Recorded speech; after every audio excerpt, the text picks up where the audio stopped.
మోడీ గారు అమలు చేశారు సంవత్సరంన్నర క్రితమే, కానీ ఇవ్వట్లేదు. ఎన్ని ప్రభుత్వాలు వచ్చి పోలా సార్, హౌస్ హౌసింగ్ వల్ల పట్టించుకోవడం లేదా సార్?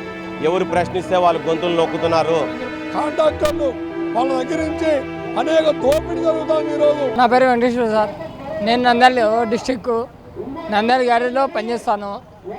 మాకు సమాన పనికి సమాన వేతనం ఇవ్వట్లేదు. మోడీ గారు అమలు చేశారు సంవత్సరంన్నర క్రితమే, కానీ ఇవ్వట్లేదు. ఆనకాల వాళ్ళకి, ఎయిర్బండ్ వాళ్ళకి సీట్ కెపాసిటీ ఎంత ఉంటుంది 55, కానీ ఎయిర్బండ్ వాళ్ళు 55 మించిన అని ఎక్కించుకుంటున్నారు. వాళ్ళది ఎటు ఉన్నా కానీ ఫ్లోటింగ్ ఎక్కించుకొని పోతూ ఉన్నారు. రీసెంట్గా ఒక మనిషి 2 నెలల క్రితం జరిగింది. ఆమె ఎక్కలేదు, దిగలేదు, అక్కడే ఉంది. ఎక్కి నీకు పోయి వామంతా పడి ఇంజూర్ అయింది. వామ 10 లక్షలు డిమాండ్ చేసింది. దానికి డ్రైవరు ఇది మేమైతే సార్ సమాన పనికి సమానం అవుతాం సార్. అది అందరి సమస్య. మా సమస్యలు ఇప్పుడు సంవత్సరం కాలంగా నేను 12 సంవత్సరాలుగా అక్కడ పార్కింగ్ డ్రైవర్ పనిచేస్తున్నాను. మాకు ఉన్నంత కష్టాల తగ్గ ఫలితం మాకు రావడం లేదు. మేము ఏఎన్టీసీతో అనుబంధ సంస్థలు చేసి మాకు న్యాయం చేస్తారని ఐక్యతగా పోరాడుతున్నాము. ఆ సమస్యల గురించి మేము విజయవాడ దాకా వచ్చాము. సార్ నా పేరు ఎంఎండి హనీఫ్, కర్నూలు నుంచి వచ్చినాను సార్. నేను కడప హౌస్ సోర్సింగ్ జోన్ అధ్యక్షుడిగా ఉన్నాను. మా సమస్యల ప్రధాన డిమాండ్ ఏమనగా సమాన పనికి సమాన వేతనం కావాలా సార్. మాకి సకల చూపించేది వేరే, జీతం ఇచ్చేది వేరే. మేము ఏం సమస్య వచ్చినా ఒక అధికారికి పోయి పేపర్లో మీకు ఎంత చూపిస్తున్నారు, ఎంత ఇస్తున్నారు జీతం చెప్తాను సార్. మాకి స్కిల్ సెమీ స్కిల్ అనే ఉంది సార్. మాకు వచ్చేసి 18,000 జీతం మాకుంటే మా చేతికి వచ్చేది 13,000, 12,000, 10,000 ఇస్తున్నారు సార్. మాకు ఇచ్చేది సార్. అసిస్టెంట్ మెకానిక్ వచ్చేసి 14,000 ఉంటే వాళ్ళకి 12,000, 11,000 ఇస్తున్నారు సార్. స్కీపింగ్ వాషింగ్లో కసుగొట్టే వాళ్ళు ఉంటే వాళ్ళకి 14,000 ఉంటే 9,000, 8,000 ఇస్తున్నారు సార్. ఇస్తున్నారు సార్. ఇంకోటి విషయం ఏమనగా సార్, ఏమైనా ఒక విషయంలో సార్ ఏమైనా మిస్టేక్ చేస్తే ఉద్యోగం తీసి పక్క పారేస్తున్నారు సార్. మాకు ఉద్యోగము దీనివల్ల మేము చాలా ఇబ్బంది పడుతున్నాం సార్. ఇంకోటి సార్, ఆన్ కాల్ డ్రైవర్ ఉన్నాం సార్. శ్రీశక్తి వల్ల ఆన్ కాల్ డ్రైవర్లు, మా హౌస్ హౌస్ మెకానికులు ఎంత ఇబ్బంది గురి అవుతున్నాం అంటే మాకు తెలుస్తుంది సార్. ఆన్ కాల్ డ్రైవర్లు ఎవరైనా డ్యామేజ్ చేసి చనిపోతే అస్సలు వాళ్ళకి ఒక ఇన్సూరెన్స్ అనేది లేదు సార్. మా హౌస్ సోర్సింగ్ మేము మెకానిక్లో ఉన్నాము సార్. మేము వచ్చేసి బస్ కింద పడి చనిపోయినా కానీ మాకు ఒక ఇన్సూరెన్స్ లేదు సార్. మాకు పోయిన ఎండి సార్ ఏమన్నారంటే, మీకు ఎస్బీఐ ద్వారా మీకు లింక్ ఇచ్చి ఇన్సూరెన్స్ ఇస్తాము, జీతాలు ఇస్తామని చెప్పినారు సార్. కానీ మాకు ఇప్పటివరకు అమలు కాలే. కంప్లీట్ చేస్తున్నారు సార్. ఎన్నిసార్లు కంప్లీట్ చేస్తారు, ఎన్ని ప్రభుత్వాలు వచ్చి పోలా సార్. మా హౌస్ హౌసింగ్ వల్ల పట్టించుకున్నది లేదా సార్. మేము ఇదే సార్ కోరేది. మాకు ఏం కావాలంటే సార్, జీతాలు కాంట్రాక్ట్ దోపిడీ లేకుండా మేనేజ్మెంట్ ద్వారా జీతం ఇవ్వాలని కోరుతున్నాము సార్. మేము పొద్దు మొగలు జీతం చేస్తున్నాము, ఉద్యోగం చేస్తున్నాము. మేము డ్యూటీ దిగి ఇంటికి పోతే ఛార్జీ పెట్టుకుని ఇంటికి పోలే సార్. మేము పనిచేసేది వచ్చేసి ఆర్టీసీలోనే, మేము పనిచేసేది ఏపీఎస్ ఆర్టీసీలోనే. శ్రీశక్తి వల్ల మా మహిళలు ఎవరైనా కానీ ఫ్రీ తిరుగుతున్నారు, అందరు తిరుగుతున్నారు సార్. ఓకే, మేము డ్రైవర్స్ అయినా మెకానిక్ అయినా మేము పొద్దుములు పని చేసినా ఇంటికి పోవాలంటే బస్ పాస్ ఐడి కార్డు లేదు సార్. మాకి జోలో డబ్బుల నుంచి టికెట్ తీసుకొని పోసే అంత దిగజారిన బతుకులు ఉండే సార్ మా హౌస్ సోర్సింగ్ వల్ల. దయచేసి ప్రభుత్వం దృష్టికి తీసుకోవాలని కోరుతున్నాం సార్. కళ్యాణం డిపా. నా పేరు తిమ్రాజ్ సార్. మేము హౌస్ సోర్సింగ్ ఉద్యోగం చేస్తాం సార్. మేము షీపింగ్ సార్, బస్సుల్లో కసుగు కొట్టేది.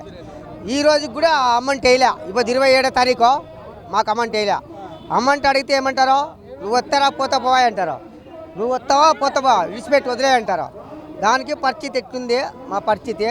దానికి మాకే ఈ కాంట్రాక్ట్ లేకున్నట్లా డైరెక్ట్గా చేయాలని కోరుతున్నాం సార్. కడప జిల్లా నుంచి వర్క్ షాప్ నుంచి వచ్చారు సార్.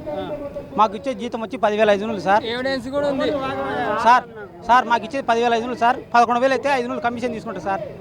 10,500తో ఫ్యామిలీ ఎట్ట పోషించాలి సార్, చెప్పండి సార్. మీరు ఏమైనా పిల్లలు చదివిపోయాలి కూడా చదివిలేము సార్. మేము అది పరిస్థితులు. మీకు శాలరీ ఎంత జాయిన్ అయ్యారు మీరు? దీనికి ఇష్టమై జాయిన్ అయ్యారా మీరు?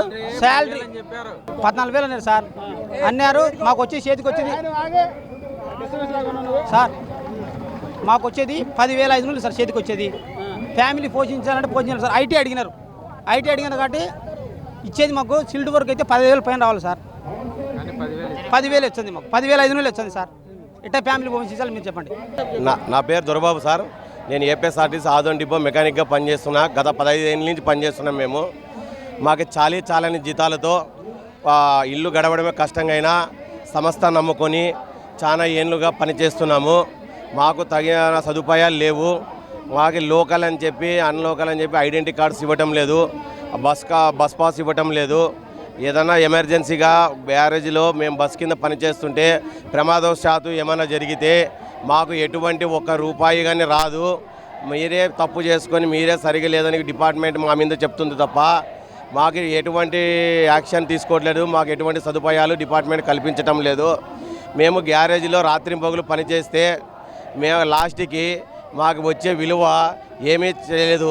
ఎంత కష్టపడినా ఏది జరిగినా ఏదైనా సరైన టూల్స్ లేక ఏదైనా ప్రమాదవశాత్తు ఏమైనా జరిగితే ఏది ఆ పెండ్లం పిల్లలు రోడ్డు మీద పడాల్సింది తప్ప వాళ్ళకు నా నుంచి వచ్చే కుటుంబ సభ్యులకు ₹1 చిల్లి గవ్వ కానీ ఏపీఎస్ఆర్టీసీ నుంచి కానీ డిపార్ట్మెంట్ ద్వారా కాంట్రాక్ట్ ద్వారా కానీ ఏది రాదు.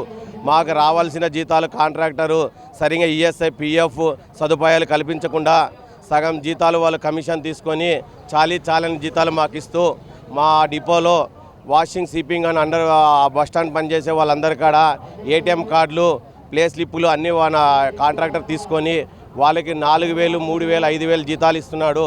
కాంట్రాక్ట్ కాడే బ్యాంక్ బుక్ ఏటీఎం కార్డు అన్ని కాంట్రాక్ట్ తీసుకుంటున్నాడు.